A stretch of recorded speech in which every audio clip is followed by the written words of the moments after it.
Buenas tardes. El día de hoy vamos a presentar el análisis del caso legal sobre los derechos de autor de la marca Chavo del Ocho. Como contexto, el Chavo del Ocho es una serie de televisión de comedia eh, creada y protagonizada por el señor Roberto Gómez Bolaños, producida por Televisión Independiente de México. Más tarde, esta se convertirá en Televisa.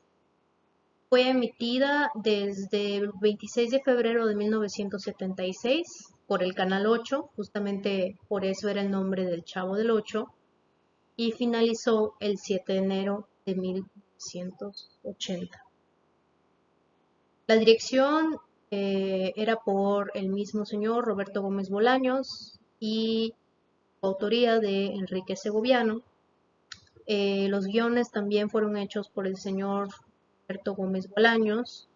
Y entre los actores se encontraban la famosísima María Antonieta de las Nieves, el señor Ramón Valdés, Ben Aguirre, Carlos Villagrán, La Mesa, Edgar Vivar, Raúl El Chato Padilla, Inés Fernández y Horacio Gómez Bolaños. Entre los productores, bueno, la casa productora pues era Televisa en ese momento, junto con el trabajo del señor Roberto Gómez Bolaños en la Ciudad de México. Primero me gustaría hablar del contexto de quién fue el señor Roberto Gómez Bolaños. El señor Roberto nació el 21 de febrero de 1929 en la ciudad de Cancún, Quintana Roo. Actor, comediante, dramaturgo, escritor, guionista, compositor, director y productor de televisión mexicana. Uno de los comediantes más queridos y respetados de todos los tiempos, reconocido por protagonizar más tarde crear el grupo Chespirito, protagonizando Chespirito, el Chavo del Ocho y el Chapulín Colorado. Estudió ingeniería, sin embargo nunca se graduó y finalmente tampoco ejerció la carrera de ingeniería, puesto que comenzó a trabajar en los guiones en Televisa por ahí del año 1960 y empezó su carrera justamente como guionista. Estuvo 2 veces casado, la última vez con la señora Florinda o Florinda Mesa, como la conocemos, 45 años y bueno, falleció eh, lamentablemente pues de cáncer de páncreas eh, en el año 2014, perdón. Quiero también hablar un poco del contexto sobre el Chavo del Ocho, igual.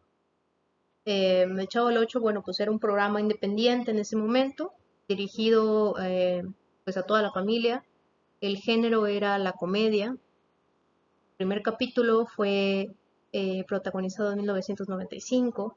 Sin embargo, la ambientación de la serie pues es más o menos de 1970, 1980.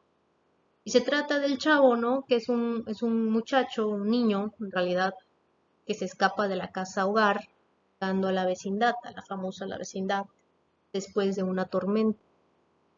Se cuenta en la serie que el chavo vivió con una mujer avanzada, al parecer su abuela, en el departamento 8. Justamente por eso se llama el Chavo del 8 y también porque pasaba en el canal 8 de Televisa. El chavo tiene un barril que se decía que era su casa, pero luego eh, comentaron que no era su casa, sino que era un barril, era un escondite donde él jugaba, que era su casa. Y el nombre real del Chavo del Ocho es Rodolfo Prieto Filiberto Rafaelo Glielmi.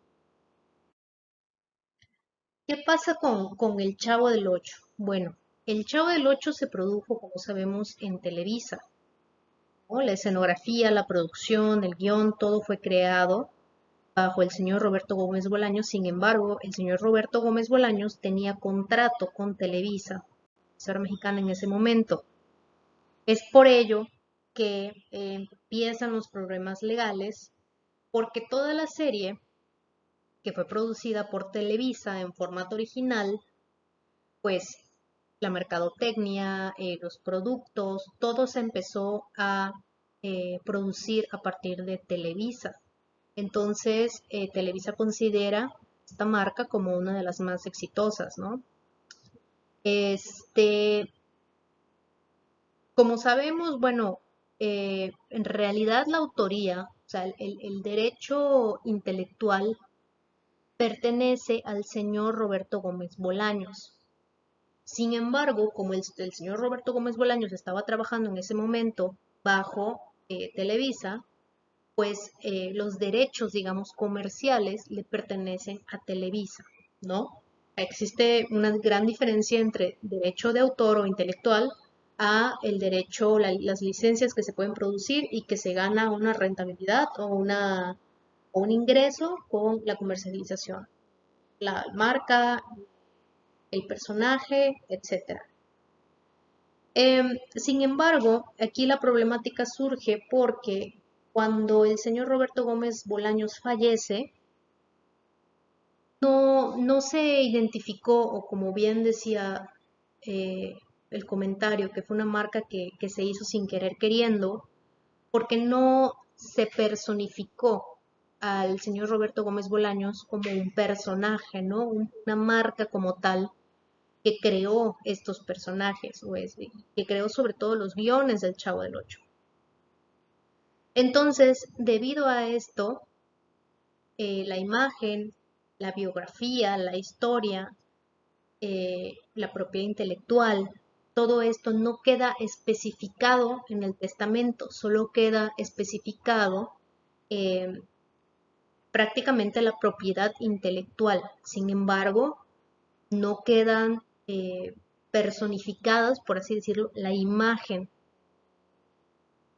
Pondré un ejemplo rápido, ¿no? Cuando un cantante eh, canta una canción, es muy diferente a un cantante que compone la canción. Entonces, el compositor registra la canción que creó y le da una licencia de distribución al cantante, ¿no? Al cantante que canta la canción. Esto es un caso similar a lo que pasó con el señor Roberto Gómez Bolaños.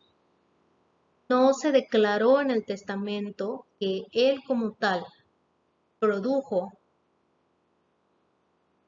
creó y dio cada uno de los personajes, cada una de las marcas, cada uno de los guiones.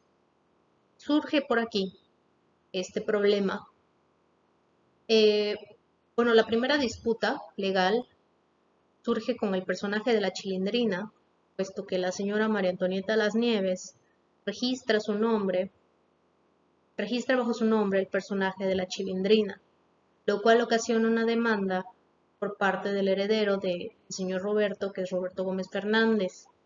Esto se dice que hasta el día de hoy no se ha resuelto, sin embargo, María Antonieta de las Nieves todavía usa a la Chilindrina en alguno de los programas y se personifica como ella, ¿no?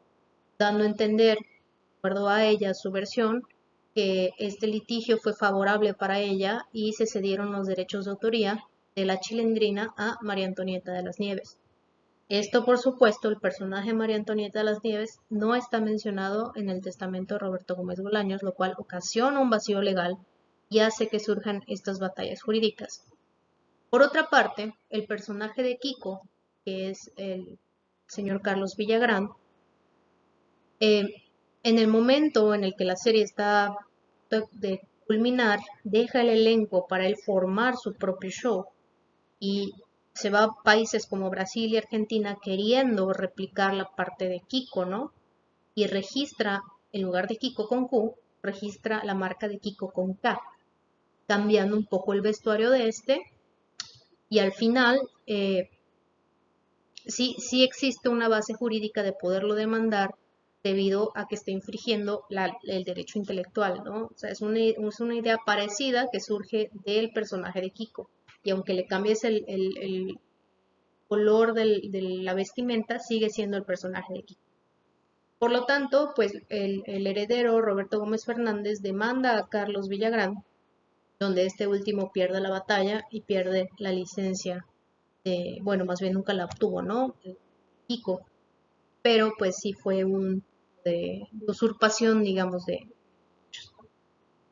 también debido a la pandemia, justamente esta es una situación bastante interesante.